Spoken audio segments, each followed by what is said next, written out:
Good morning students. Last video में हम chapter 1 की एक्सरसाइज 1.2 कंप्लीट कर चुके हैं। आज हम पढ़ेंगे एक्सरसाइज 1.3। ठीक है, स्टार्ट करते हैं। उससे पहले हम पढ़ते हैं properties of multiplication of integers. क्या पढ़ना है? इंटीजर्स की मल्टीप्लिकेशन प्रॉपर्टी। तो फर्स्ट है हमारी क्लोजर प्रॉपर्टी। कौन सी है? Closure property. a into b is an integer। Closure property में है दो इंटीजर्स का जो मल्टीप्लाई है वो भी एक इंटीजर आएगा। a और b क्या है? इंटीजर। सभी नंबर्स इंटीजर होते हैं, जितने भी पॉजिटिव नंबर है, नेगेटिव नंबर है, जीरो, ये सभी इंटीजर्स होते हैं। तो दो इंटीजर का जो मल्टीप्लाई है वो क्या है? इंटीजर। हम दो इंटीजर ले लेते हैं, कोई भी दो इंटीजर ले लिया हमने। 2 into 3, 2 into 3, दोनों 2 और 3 इंटीजर्स है। 2 3 से कितना हुआ? 6। 6 भी क्या है? इंटीजर है। 6 भी क्या है? इंटीजर है। तो फर्स्ट प्रॉपर्टी है a और b का जो मल्टीप्लिकेशन है वो क्या है? इंटीजर है। सेकंड प्रॉपर्टी हमारी कम्यूटेटिव प्रॉपर्टी। कौन सी है? Commutative property. कम्यूटेटिव प्रॉपर्टी में है a into b is equals to b into a। ये दोनों सेम होते हैं। फॉर एग्जाम्पल हम करके देखते हैं। 2 into 3 किया, 2 into 3 कितना आ रहा है? 6। a की जगह 2 लिया है, b की जगह 3 लिया है। इधर भी हम b की जगह क्या लिया है? 3, a की जगह क्या लिया है? 2। 3 2 से यहाँ कितने हो गए? 6। ये भी ठीक है हमारी। a into b को b into a भी लिख सकते हैं। समझ में आया? थर्ड प्रॉपर्टी हमारी एसोसिएटिव प्रॉपर्टी। कौन सी है third property? Associative property. Associative property में क्या है? a into b into c। तीन नंबर्स का मल्टीप्लाई डायरेक्ट तो नहीं कर सकते। 2 into 3 into 5 नहीं, तो हमें दो दो करके करना होता है। पहले हम a into b का करेंगे, फिर जो आंसर आएगा उसको हम c से करेंगे। सेम यहाँ पे पहले a into b into c है, तो पहले हम इसमें ब्रैकेट को सॉल्व करते हैं। पहले हम b into c का मल्टीप्लाई करेंगे, फिर जो आंसर आएगा उसको हम a से मल्टीप्लाई करेंगे। इसमें जो है ये प्रॉपर्टी क्या बोल रही है? a into b into c is equals to a into b into c। Example के थ्रू देखते हैं। 2 into 4 into 3 साइड ले लेते हैं। a की वैल्यू क्या ली है? 2, b की वैल्यू क्या ली है? 4 और c की वैल्यू क्या ली है? 3। इसमें पहले हम इस ब्रैकेट को सॉल्व करना है। 2 और 4 को सॉल्व करेंगे।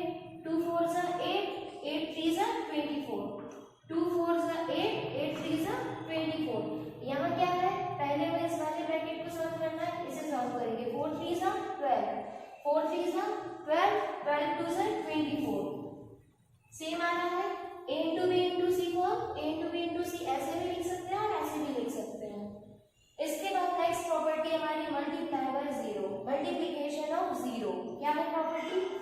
जीरो का मल्टीप्लाई हम किसी भी नंबर से करेंगे, रिजल्ट हमेशा हमें जीरो ही मिलेगा। जीरो का मल्टीप्लिकेशन आप किसी भी नंबर से करेंगे, रिजल्ट जीरो ही मिलेगा। फॉर एग्जाम्पल 47 का मल्टीप्लाई किया जीरो से, 47 का मल्टीप्लाई करेंगे जीरो से, जीरो ही आएगा। कोई नेगेटिव नंबर है -10, उसका मल्टीप्लाई करेंगे जीरो से, तो भी रिजल्ट हमारा जीरो ही मिलेगा। ठीक है। नेक्स्ट है हमारी मल्टीप्लिकेटिव आइडेंटिटी। नेक्स्ट कौन सी है? Multiplicative identity. मल्टीप्लिकेटिव आइडेंटिटी में है मल्टीप्लाई करते हैं 1 से। किसी भी इंटीजर का मल्टीप्लाई किससे होता है? 1 से। जब 1 से किसी भी इंटीजर का मल्टीप्लाई होगा तो वो इंटीजर चेंज नहीं होगा।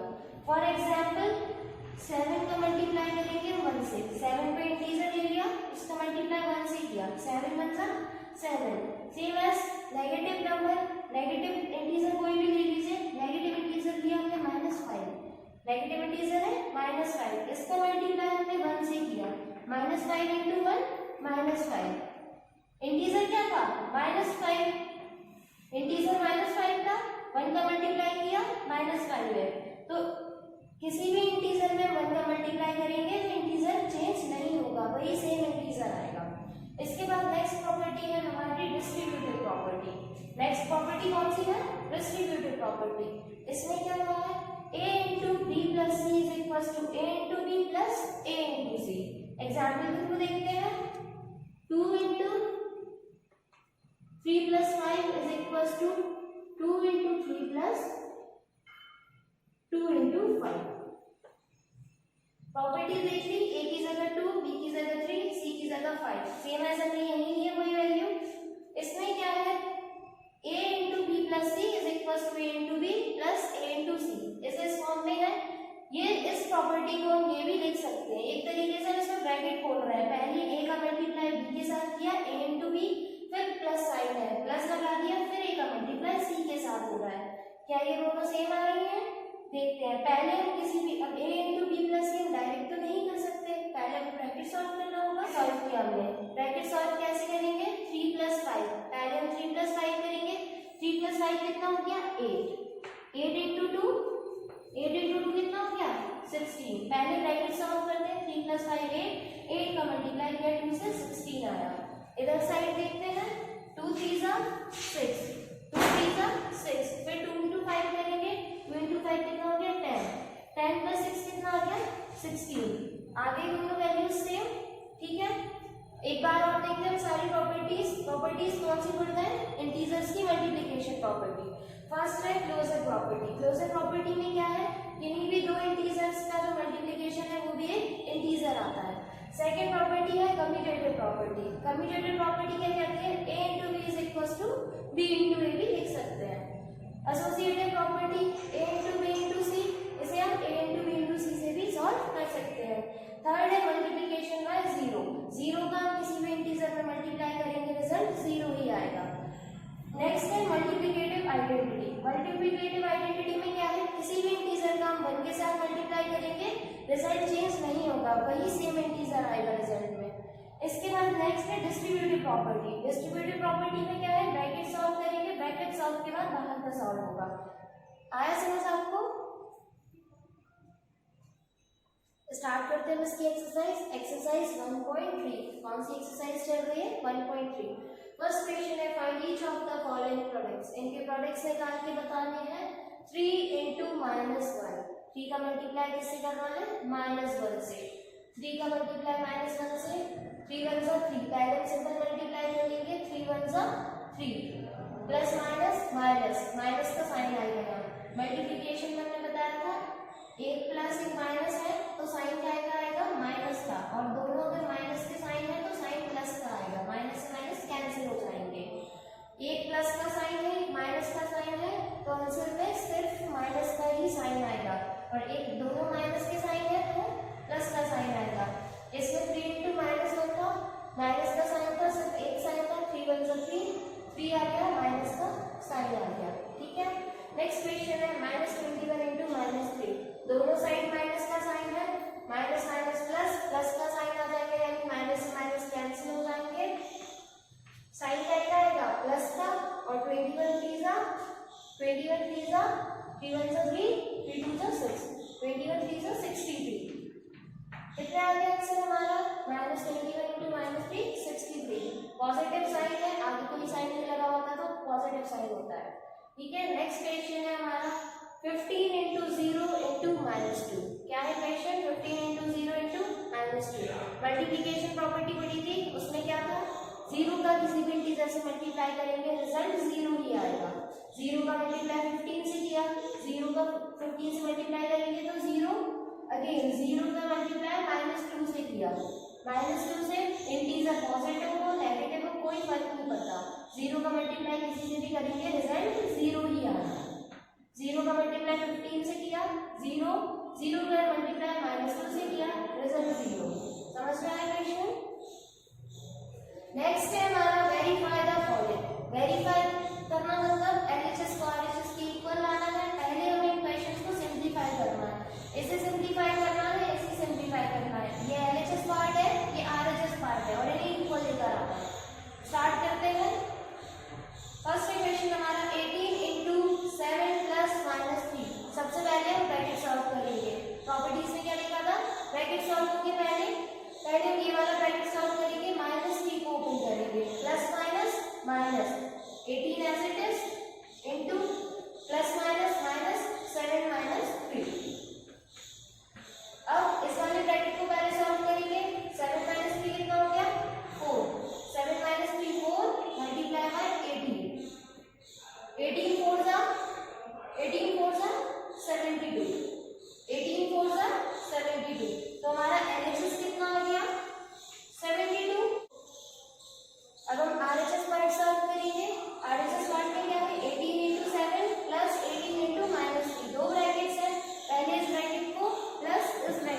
सॉल्व करेंगे। 18 7 का 126, 18 7 का 126 प्लस 18 3 का 54, साइन का आएगा माइनस का, 18 3 का 54, सिंगल साइन है माइनस में, प्लस माइनस माइनस का साइन आएगा माइनस के 54, plus minus minus, plus minus minus हो जाएंगे, 126 माइनस 54 कितना आएगा 72। ये हमारा RHS हो गया।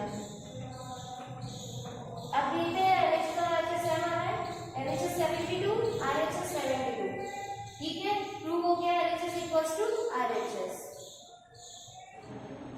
अब देखते हैं हमारा next question, question number 5 that find the product using suitable properties. अभी स्टार्टिंग में जो हमने प्रॉपर्टीज पढ़ी थी उन्हीं के थ्रू हमें क्या करना है, क्वेश्चंस को सॉल्व करना है। फर्स्ट क्वेश्चन देखते हैं, ये क्या है 26 इंटू -48 प्लस -48 इंटू 36, ये किस प्रॉपर्टी से रिलेटेड लग रहा है, हमें थोड़ा देखना पड़ेगा।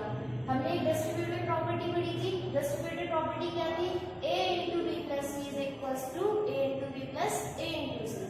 क्या थी property, a into B plus C equals to a into B plus a into C. हम देखते हैं इस प्रॉपर्टी से आ रहा है क्या, a इंटू बी प्लस सी, ऐसा तो कुछ नहीं आ रहा। यहाँ से देखते हैं, हमने पता लगा है 2 बार ये वैल्यू आ रही है, इसमें भी 2 बार a आ रहा है, 2 बार ये वैल्यू आ रही है, प्लस प्लस आ रहा है, 2 बार a आ रहा है, एक वैल्यू मल्टीप्लाई में यहाँ आ रही है, एक वैल्यू मल्टीप्लाई में यहाँ आ रही है, तो ये कुछ ऐसा बन रहा है, ये हो गया a हो गया, ये दोनों में आ रहा है कॉमन, ये हो गया b और ये हो गया c। कैसे लिखा होगा ये, b into A plus A into C, b into A plus A into सी, और हम इसे किस फॉर्म में लिख देंगे, a इंटू बी प्लस सी के फॉर्म में।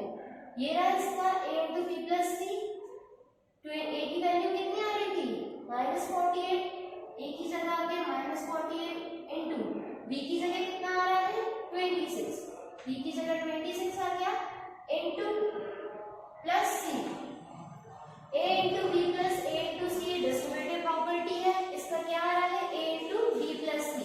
हमने देखा ये दोनों कॉमन आ रहे हैं, दोनों साइड आ रहे हैं, बीच में प्लस आ रहा है, a मिल गया हमें, ये b मिल गया और ये c मिल गया। a इंटू बी प्लस सी में पुट करेंगे इधर, a की जगह हुई -48 इंटू b की जगह 26 लिख दिया, फिर प्लस c की जगह क्या है -36, c की जगह क्या है -36। पहले हम इस ब्रैकेट को सॉल्व करेंगे, plus minus minus plus minus minus, तो ये हो जाएगा 26 माइनस 36 मल्टीप्लाई बाय -48, इतना आया आपको 26 माइनस 36। फिर हम इस ब्रैकेट को सॉल्व करेंगे, प्लस माइनस माइनस 36 माइनस से 26 10 आएगा, साइड बड़ी वैल्यू का लगेगा, 36 बड़ी वैल्यू है, -10 इंटू -48, -48 इंटू -10 या फिर माइनस से माइनस कैंसिल, 48 इंटू 10 480, इसका आंसर कितना आ गया हमारा 480। इसमें हमने डिस्ट्रीब्यूटिव प्रॉपर्टी का यूज किया, a into B plus C is equals to a into B plus a into C, ठीक है। अब नेक्स्ट क्वेश्चन देखते हैं, नेक्स्ट क्वेश्चन है -17 इंटू -29, दो इंटीजर्स है -a इंटू -b, इस टाइप की कोई प्रॉपर्टी थी नहीं थी, अब हमें इसे कोई एक प्रॉपर्टी में चेंज करना पड़ेगा। हम इसे किस प्रॉपर्टी में करेंगे, डिस्ट्रीब्यूटिव प्रॉपर्टी में करके देखते हैं। -17 -29 को क्या और लिख सकते हैं, -29 को -30 प्लस 1 लिख सकते हैं हम, -29 को -30 प्लस 1 लिख सकते हैं, माइनस प्लस माइनस 30 माइनस 29, ठीक है, इंटू -17। अभी हमारी प्रॉपर्टी कौन सी बन गई, a into B plus C, distributive property बन गई। Again distributive property a into B plus C, क्या थी प्रॉपर्टी हमारी, a का मल्टीप्लाई पहले b के साथ, फिर प्लस a का मल्टीप्लाई c के साथ, a into B plus a into C. अब इस प्रॉपर्टी के अकॉर्डिंग हम इसे सॉल्व करेंगे, a की वैल्यू क्या हो गई 17, b की वैल्यू -30